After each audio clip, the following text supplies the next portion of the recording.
በስመ አብ ወወልድ ወመንፈስ ቅዱስ አሐዱ አምላክ አሜን።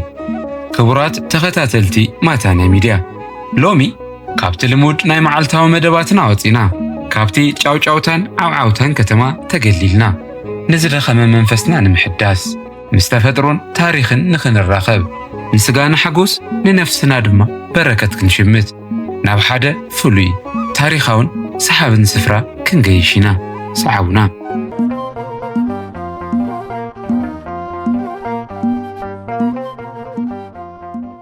ኣብ ከተማ ውቕሮ ናብ ኣንፈት ምብራቕ 24 ኪሎ ሜትር ተጓዒዝና ናብታ ታሪኻዊት ከተማ ኣፅቢ ምስ በፅሕና እቲ ጥንታውን ታሪኻውን ገዳም ደብረ ገነት ቅድስት ሥላሴ ኣፅቢ ምስ ተሳለምና ጉዕዞና የቋረፅን። ካብ ኣፅቢ ሕዚ እውን ንኣንፈት ምብራቕ ተወሳኺ 12 ኪሎ ሜትር ተጓዒዝና ሓያሎ ጻድፍን በረኻታትን ሓሊፍና ድሕሪ ብዙሕ ድኻምን ጻዕርን ኣብ 2901 ሜትሮ ልዕሊ ፀፍሒ ባሕሪ ብራኸ ኣብ ክልል ትግራይ ኣብ ምብራቓዊ ዞባ ወረዳ ኣፅቢ ጣብያ ቃልኣሚን ቁሸት ቦሐለ ኣብ ዝበሃል ቦታ ዝርከብ ካብ ከተማታት ርሒቑ ብዕድመ ጸገብ ኣግራብ ተኸቢቡ ኣብቲ ንጹህ ኣየር ዘለዎ ኣብ ማእኸል ጠቕጥቕ ዝበለ ደንዴሳ ዝተሰወረ ቅዱስ ቦታ በፂሕና ኣለና። ገዳም ደብረ ደናግል ምዕራገ ጸሎት ወሙራደ ቃል ማርያም ዲቦ። እቲ ዝሓለፍናዮ ድኻም ኣብ ሓንቲ ካልኢት ዘረስእ ኣእምሮ ዘዕርፍ መንፈስካ ዘህድስ ሰላማዊ ቦታ ድኻም ብበረኸት ጻዕሪ ድማ ብሰላም ዝቕየረሉ መንፈሳዊ ማእኸል ማርያም ዲቦ። ገዳም ማርያም ዲቦ ኣብ 515 ዓመተ ምህረት ብዘመነ ሃፀይ ገብረ መስቀል ከም ዝተገደመ ድርሳናት ታሪክ ይሕብሩ።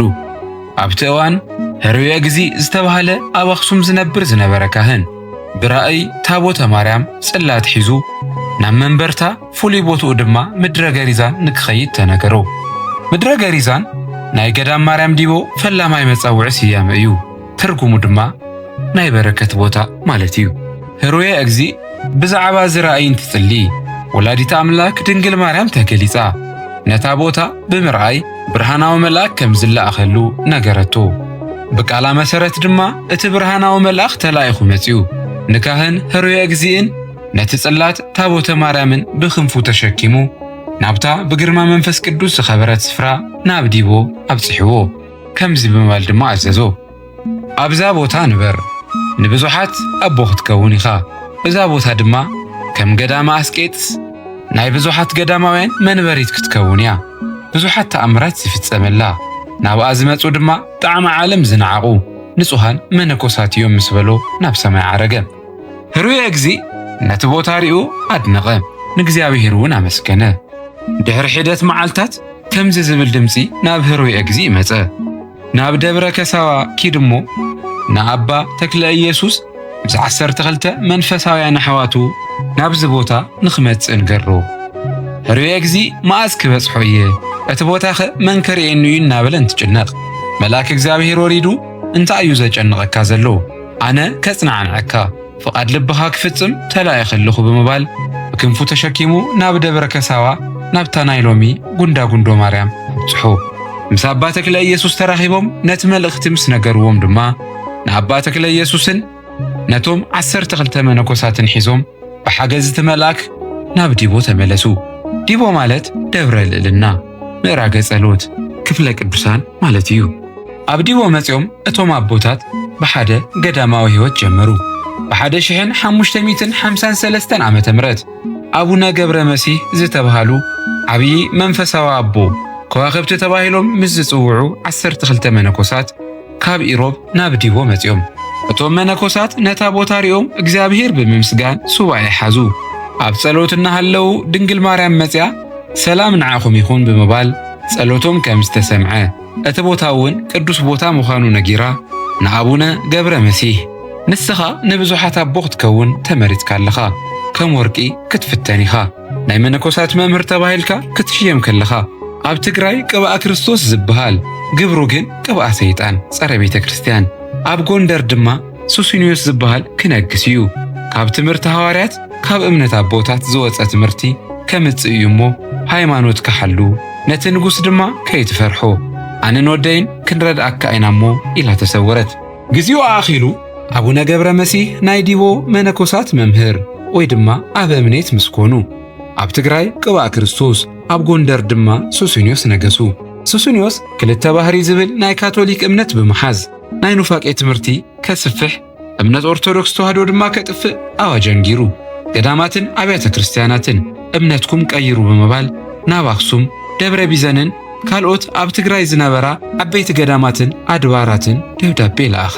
ኣብቲ ግዜቲ ኣባ ገብረ መሲህ ነዚ ምስ ረኣየ ሱባኤ ሓዘ። ኣዶ ህይወት ኢየሱስ ክርስቶስ ዝወለድኪ ድንግል ማርያም እቲ ዝነገር ክንኩሉ በፂሑሎሞ ርድእን እናበለ ብግንባሩ ተደፊኡ እንትጽልን እንትሰግድን ድንግል ማርያም ኣብ ቅድሚኡ ቆይማ ኣይዞኻ ኣይትፍራሕ ኣይትደንግጽ ነቲ ንጉስ ገስጾ እንተ ደኣ ኣብዩካ ግን ብሕማም ክቐጽዑ እየ ኢላ ብኽብሪ ዓረገት። ኣቡነ ገብረ መሲህ ኣብ ሓዘንና እንጽናዕንዕላ ኣብ መከራና ድማ ትዕግስቲ እትኾነና ኣዴኻ ዝሃብካና ኣምላኽ ተመስገን ብምባል ኣመስገነ። ንማሕበሩ ብጸሎት ክሕስብዎ ነጊሩ ናብ ጎንደር ብምኻድ ንሱስንዮስ እቲ ዝኣወጅካዮ ትምህርቲ ክሕደት ጌጋ እዩ ካበይ ከምፂኻዮ ብምባል ካብ ክሕደቱ ክምለስ ብሉያትን ሓዲሳትን ብምጥቃስ ከሲጽዎ። ሱስንዮስ ክምለስ ፍቓደኛ ብዘይምዃኑ ንስሓ ተዘይኣቲኻ እቶም ናይ ሓሰት መምህራንካ እውን ካብ ስሕተቶም ተዘይተመሊሶም እግዚአብሔር ብኽፉእ ሕማም ከም ዝቐጽዓካ ድንግል ማርያም ነጊራትኒ ኣበሎ። ሱስንዮስ ኣይኣመነን እሞ ብኽፉእ ሕማም ተወቕዐ። ንኣስታት 8 ዓመታት ብሕማም ተሰቐየ። ኣብቲ ዘመን ዝነበሩ ወጻእተኛታት ጠንቆልቲ ፈውሲ ንገብር ኢና ዝብሉ ቀመምቲ መድሓኒት ካብ ሕማሙ ክፍውስዎ ይተኻእሎምን። መኳንን ተኣኪቡ ታይ ክገብር ኢሉ ምኽሪ ሓተተ። ምስ ጳጳሳት ምስ ሊቃውንተ ቤተ ክርስቲያን ብሓፈሻ ምስ ህዝበ ክርስቲያን ተዓረቕ በዲልካ ኢኻ እሞ ይቕረይ ተሓተት በልዎ። ሱስንዮስ መልእኽተኛታት ልኢኹ ኣብ ሃይቅ እስጢፋኖስ እናምሃረ ንዝነበረ ንኣቡነ ገብረ መሲህ ንኸምጽእዎ ኣዘዘ። ኣቡነ ገብረ መሲህ ነቶም መልእኽተኛታት እቲ ንጉስ ኣሚኑ ዶ ካብ ጥፍኣቱኸ ተመሊሱ ዶ ኢሉ ምስ ሓተተ ካብ ንጉስ ሒዞምዎ ዝመጹ ደብዳቤ ሃብዎ። እቲ ደብዳቤ ካብ ጽንዓት ሕማሙ ዝተልዓለ ብልቡ ንእግዚአብሔር ምሕዛኑ ተረዲኡ ከም ዝተጸጸተን ሕዚ እንታይ ክገብር ከም ዘለዎ ዝሓትት ነበረ። ኣቡነ ገብረ መሲህ 3 ነገራት ኣዘዝዎም።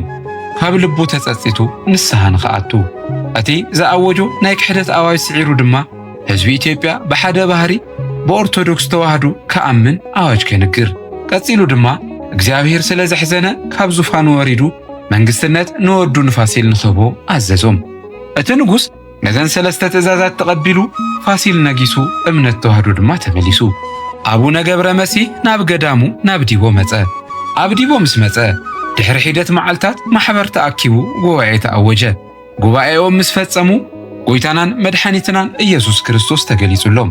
እቶም መነኮሳት ግን መንነትካ ክንፈልጠካን ክንርዳእካን ምእንቲ ናይ ዓርቢ ስቕለት ጉባኤ ኣርኤና ኢሎም ንጎይታና ኢየሱስ ክርስቶስ ሓተትዎ። ጎይታና ኢየሱስ ክርስቶስ ድማ ካብ ናይ ሓደ ባህታዊ መቁፀርያ ሓንቲ ፍረ ወሲዱ ነቲ ናይ ዓርቢ ስቕለት ጠቕላላ ጉባኤ ኣርእይዎም፣ ንሶም ድማ ኣመኑ። ብድሕሪኡ 2 ሕቶታት ሓቲቶምዎ። ፈለማ ኣብ ከባቢና ማይ የለን እሞ ኣፍልቐልና ኢሎም ለመንዎ። ይኹነልኩም ኢሉ ኣብ ጎነት ቤተ እግዚአብሔር ኣብ ቤተልሔም ማይን ጸባን ኣፍሊቑ ከም ምግብን ማይን ኮይኑ ከገልግሎም ሃቦም።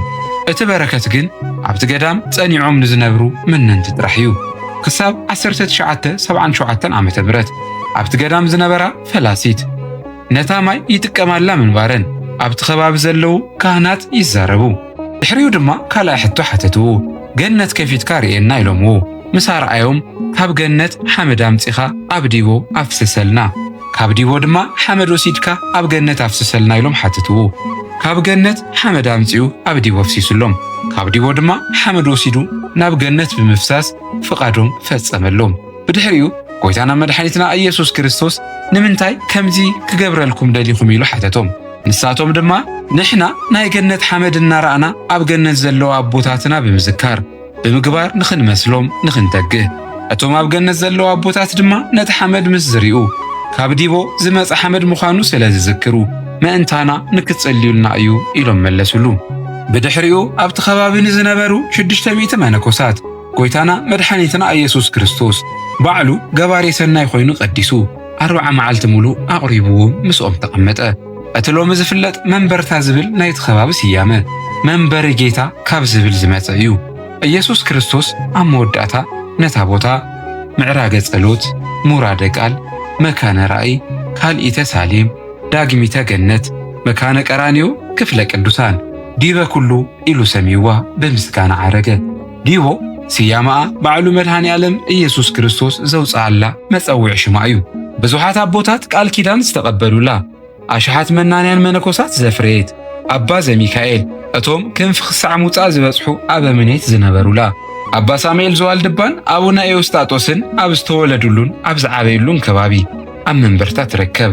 ብ1747 ዓመተ ምህረት ካብ ሽኸት ዝመጹ ኣማሌቃውያን ካብ የውዲት ጉዲት ዝተረፉ ገዳማትን ኣብያተ ክርስቲያናትን እንተቃጽሉ ዲቦ እውን ናይቲ መከራ ተኻፋሊት ነይራ። ሎሚ እውን እቲ ገዳም ኣዝዩ ኣገዳሲ መንፈሳዊ ማእኸል ኮይኑ ቀጺሉሎ። ልዕሊ 70 መነኮሳት ካብ ዓለማዊ ደስታ ርሒቖም ነፍሶም ንፈጣሪ ጥራይ ወፊዮም ኣብኡ ይነብሩ። ብተወሳኺ ብዙሓት ስውራት ኣቦታት ኣውለ ልሒሶም እምኒ ተተርእሶም ዝነብሩሉ ቅዱስ ስፍራ እዩ።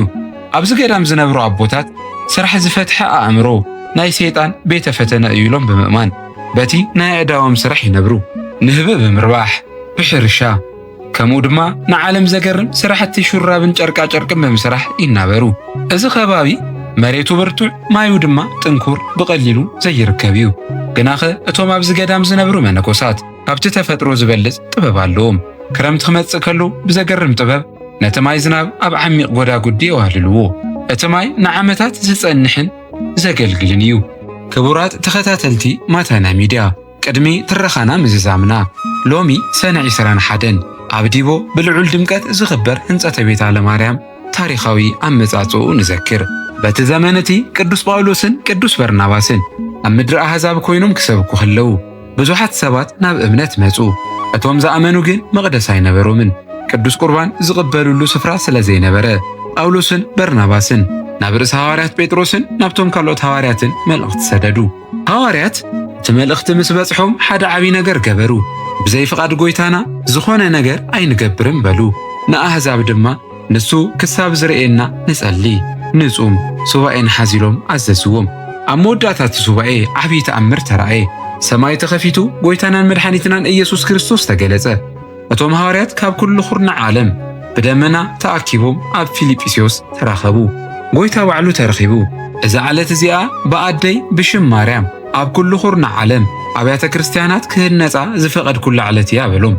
ድሕሪኡ ጎይታና ባዕሉ ነቲ መቕደስ ወሰኑ።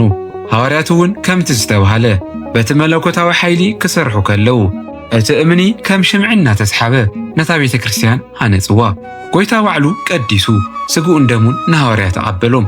እቲ መለኮታዊ ስርዓት ቅዳሴ ምስ ተፈጸመ ግዜ ሹመት በጺሑ ጎይታና መድኃኒትና ኢየሱስ ክርስቶስ ነቲ ፍቕሩን ተኣማንነቱን ዝረኣየሉ ርእሰ ሐዋርያት ቅዱስ ጴጥሮስ ኣብ ርእሱ ኢዱ ኣንቢሩ ኣርሳይሮስ ኢሉ ሾሞ። ኣርሳይሮስ ማለት ሊቀ ጳጳሳት ማለት እዩ። እዚ ሹመት እዚ ንጴጥሮስ ካብ ጽንፍ ክሳብ ጽንፍ ናይ ዓለም ጳጳሳት ሓለቓ ኮይኑ ክመርሕ ዝተዋሃቦ ስልጣን ነበረ። ጎይታና ንሐዋርያት ህዝቢ ድማ በዛ ዓለት እዚኣ ካብ ስራሕ ዓሪፎም ንስግኦም ሓጎስ ንነፍሶም ድማ በረኸት ንኽሽምቱ ኣዘዝዎም ኢሉ ተሰናበቶም። ኣብቲ ሰዓት እቲ ሰማያውያን መላእኽትን ምድራውያን ሰባትን ዝተረኸቡሉ ቦታ ዓብይ ናይ ደስታ ድምፂ ተሰምዐ። ካብቲ ዓለት እቲኣ ጀሚሩ እቲ ኣብያተ ክርስቲያናት ናይ ምህናፅን ናይ ምምራሕን ሓላፍነት ብበረኸት ቅዱስ ጴጥሮስ ብስልጣን ሐዋርያትን ተታሒዙ ክሳብ ሎሚ ናባና በፂሑሎ። ወስብሐት ለእግዚአብሔር።